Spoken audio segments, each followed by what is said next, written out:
there is a pretty good chance that you are actually average as hell in terms of the value that you provide the dating market. You have average style, average looks, average confidence, average fitness, average social skills, average everything. And that's why modern dating has become delusional for most people. No one thinks they're average. Meanwhile, most people are average. That's just the truth. You see, we live in this digital age where we see very attractive people on social media every single day when we're scrolling. And then we see these people either getting into relationships or taking anniversary photos with their significant others. And then you think to yourself, this person seems to have the relationship of their dreams. This person seems very happy with that person.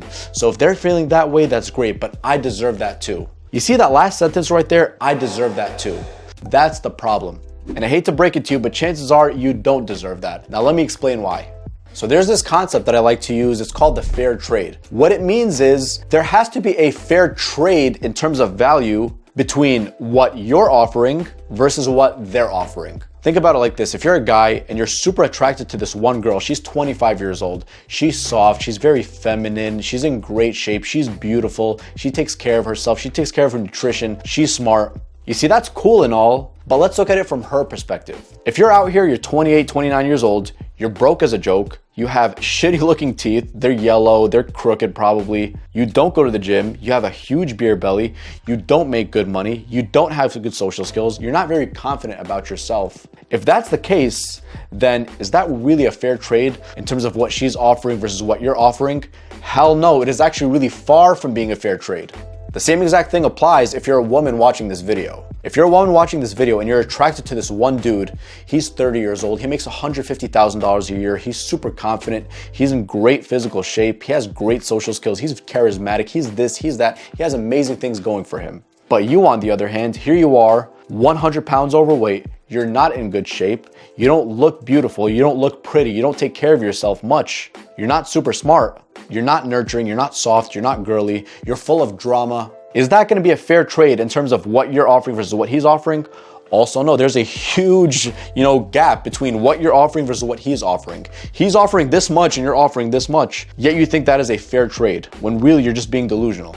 You see, the issue we face here is the issue of overestimating our own value. We don't have the humility to accept the fact that many of us are average as hell. Now, some guys may be watching this and let's say they're making $100,000 a year. And so they're like, actually, I am not average. I make $100,000 a year. That's great. Financially, you're way above average. But what about physically? What about mentally? What about socially? Are you self-confident? Are you this? Are you that? Do you have other things going for yourself?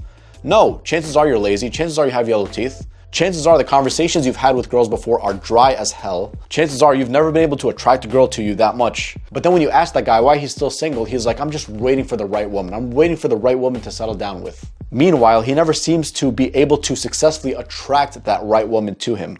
Why? Because of the reasons I just mentioned above. You see, whether you're a guy or a girl watching this, I want you to think about it like this. Let's just hypothetically say there's this one Turkish restaurant in your area that you really like, you like to go to.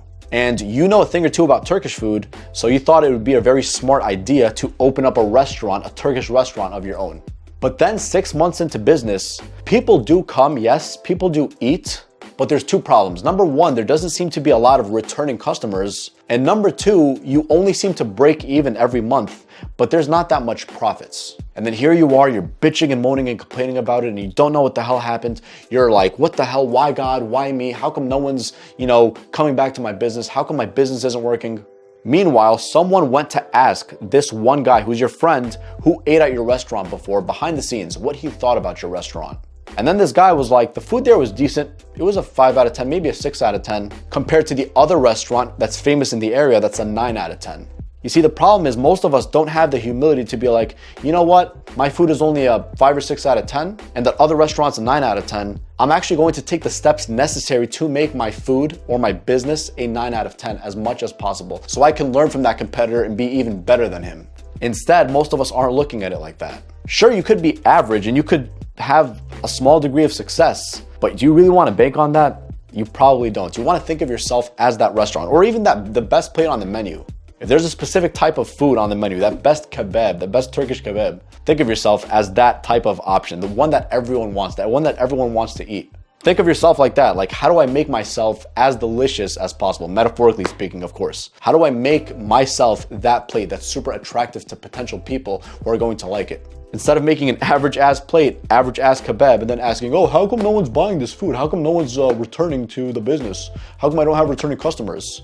Because your food is average as hell. That's the whole point. So if you don't believe me and you think I'm over exaggerating, I want you to do this, especially if you're a guy watching this. I want you to go on a dating app and pretend you're a girl. Filter out the options that say, what are you looking for? And pretend you're a female looking for a man.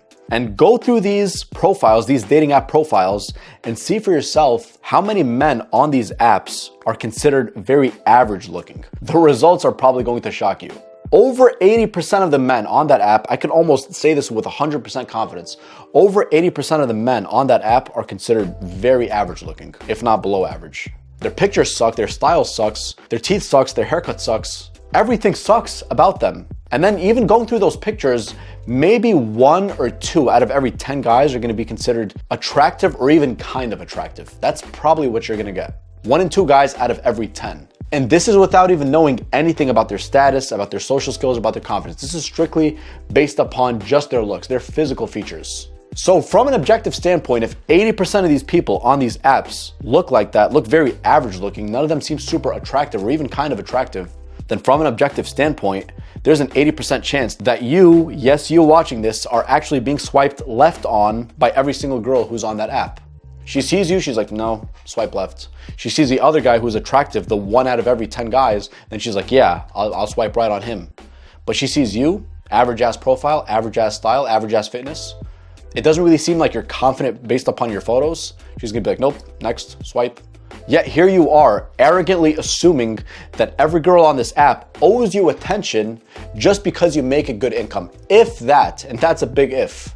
Arrogantly, just because let's say you make a 6-figure salary, yet in every other area of your life you are unattractive, you arrogantly assume or arrogantly believe that these women owe you attention. When truthfully, they don't owe you shit, dude. You could have been one of those dudes where 10 to 15 years ago, back in high school, you were an athlete, you were getting a lot of attention from girls. A lot of girls liked you. They thought you were charming. They thought you were this, they thought you were that. But right now, you didn't work on specific areas of your life to maintain that attractiveness and actually increase that attractiveness. But instead of being here in terms of being attractive, which you were back in high school, now you're over here. You didn't work on yourself, you got addicted to drugs, you're not taking care of your style, your fitness, whatever, everything actually. Yet you think that they owe you attention because of that image you have from the past. Maybe you were a good looking dude also back in the day. Maybe, but that was 10, 15 years from now. That was then, this is now. What are you doing right now?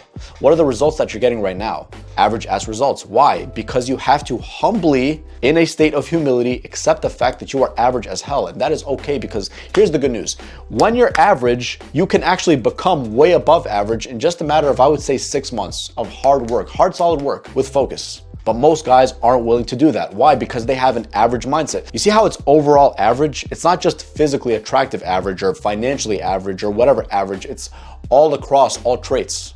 I remember even for myself. So I lived in Egypt between the ages of 11 and 18. And between, I would say, the ages of 13 and like 17, I was getting a lot of attention from girls. And I even remember several of my friends telling me that these women found me attractive, that these girls in high school found me attractive. And I was used to getting a lot of attention from them, but here's the problem. In my last 2 years in Egypt, I actually wasn't super happy there. I wanted to leave as soon as possible. I hated studying. It was very hard to study. It was very tough compared to here. So mentally, I wasn't there. And because mentally I wasn't there, I wasn't carrying myself with enough confidence, enough charisma, all these things. So women stopped being super interested in me, right? So fast forward 2 years after that, when I was 18 years old, I actually came back here to the US. And when I first came back, I barely got any attention from women. And although in the back of my mind, I was a fairly good looking guy, but the problem wasn't that. The problem was the way I was carrying myself. I was carrying myself as such an average Joe, such an average person. I wasn't confident. I didn't have social skills. I didn't have charisma. I didn't have any of those things. However, occasionally there would be women, attractive women, who were interested in me based on the interactions. It was pretty obvious that they liked me. But instead of taking their number or asking them out, I would just be like, oh, okay, have a good day, and just end the conversation like that. And just looking back in retrospect, I want to facepalm myself. I'm just shaking my head like, man, Here were these women, some of them were really interested in you, but you didn't do anything about it because you were fearful and you weren't confident enough to make any type of move. And to be completely honest, it didn't even take that much confidence to do those things. Because these women found me attractive, all I had to do was basically either say yes, AKA ask for the number, just like she's inviting you, all you gotta do is walk through that door, or just make a move. Hey, would you like to get together sometime? Would you like to do this? Would you like to do that? But instead, I didn't do that. I carried myself like a victim.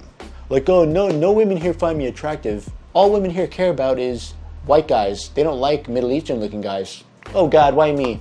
Why am I not successful with these girls? That attitude right there is the loser's attitude. However, at 20 and 21, between those two ages, 20 and 21, those are the ages where I started to develop myself and my social skills. That's where it started. And that's where I brought my confidence back. And then I did get some success, but then I got complacent for a few years. And when I was 25 as well as 26, that's when I really started to double down on myself and my skill sets and my strengths in order to be a more attractive man. I really doubled down on them in every single area of my life, physically, mentally, spiritually, financially, emotionally, my style, every single thing. These things made me a more attractive person overall, not in just one area. There was work to be done and I put in the fucking work. That's it. That's all it took. It didn't take no hocus pocus magic. All it took was discipline and effort consistently over a long enough period of time. I put in the fucking work instead of bitching and moaning about why it wasn't fair for me. So the bottom line is there is a pretty good chance that you are actually average as hell in terms of the value that you provide the dating market. And that's why modern dating has become delusional for most people. No one thinks they're average. Meanwhile, most people are average. That's just the truth. The way to change this first comes down to acceptance. You have to accept the fact that you've made some pretty unresourceful decisions in your life. Accept it and then start doing the things that will take you out of that state. So if that is something that you're interested in, I want you to click on the video that's on the screen right now. It's going to go over everything in a comprehensive detail. It's a comprehensive guide to make you a more attractive man if you are a man watching this.